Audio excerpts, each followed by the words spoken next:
சீக்கிரம் சாப்பிடுவாங்க, மணி 9 ஆக போகுது. மர்மோளா வயிறு பசிக்கல, ஒரு 10 நிமிஷம் கழிக்கட்டுமே. இதே இன்னும் 9 மணி ஆக 3 நிமிஷம் தான் இருக்கு. சீரியல் வேற போட்டுருவான். நீங்க வயிறு பசிக்கலன்னா பரவாயில்ல, சும்மா தாரேன், சாப்பாடு சாப்பிடுங்க. ஒரு பக்கத்துல போட்டு வைங்க, அது தன்னால செமிச்சிரும். சரி அப்ப சோத்த போடு மர்மோளா. சரி சாப்பிட்டுட்டு நேரத்தோட தூங்குனா நல்லது தானே, காலையில எந்திக்கலாம்ல. போட்டுட்டான் ஐயா, போட்டுட்டான். அட பாவி, இப்படியா மர்மோளை கொடுமைப்படுத்துவா? இவ்வளவு ஒரு மனுஷியா? உனக்கு இந்த நிலைமையா வரணும், நீ சம்மதிக்காத, அதுக்கு சம்மதிக்காத. அப்படித்தான் பேசணும். தைரியம் மாதிரி.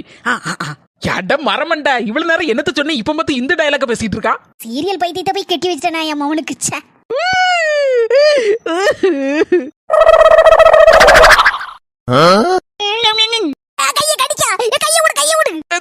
சாரி தேயத்தை, சாரி தேன்னு மன்னிச்சிருக்கத்தே.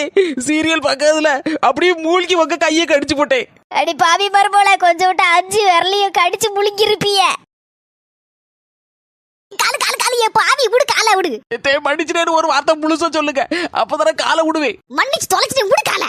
அநியாயம், இங்க என்ன நடக்கு? எதுவும் பிரச்சனையா வீட்டுல? உண்ட மாமியார் மருமகளும் பிரச்சனையை உண்டு பண்ணி என் உசுர வாங்காம இருக்க மாட்டாளுவா. சின்ன பொண்ணு என்னாச்சுடி? எங்க வந்துட்டீங்களா? காலை பிடிச்சு கரகரம் இழுக்காத. ஏடி எரி முடி. எங்க மன்னிச்சுட்டேன்னு ஒரு வார்த்தை சொல்லுங்க, அப்பதான் உங்க காலை விடுவேன், இல்ல காலை விட மாட்டேன். இப்ப என்ன தப்பு செஞ்ச? நான் எதுக்கு மன்னிக்க உன்ன? தப்புதான் செஞ்சு போட்டேன். தப்புதான். ஏமா இவளுக்கு என்னமா ஆச்சு? பைத்தியம் இது பிடிச்சு போச்சா?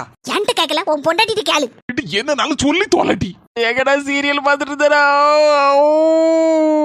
சீரியல்ல ஒரு மாமியார் மருமகளை கொடுமைப்படுத்திட்டு இருந்தாளா, அத பார்த்துட்டு இருந்தனா அந்த கோபத்துல உங்க அம்மைக்கு கைய பிடிச்சு நறு கடிச்சு போட்டேன். உண்மையாவாமா? ஆமல, உன் பொண்டாட்டி கொஞ்சம்னா என் கையை கடிச்சு துப்பி இருப்பா.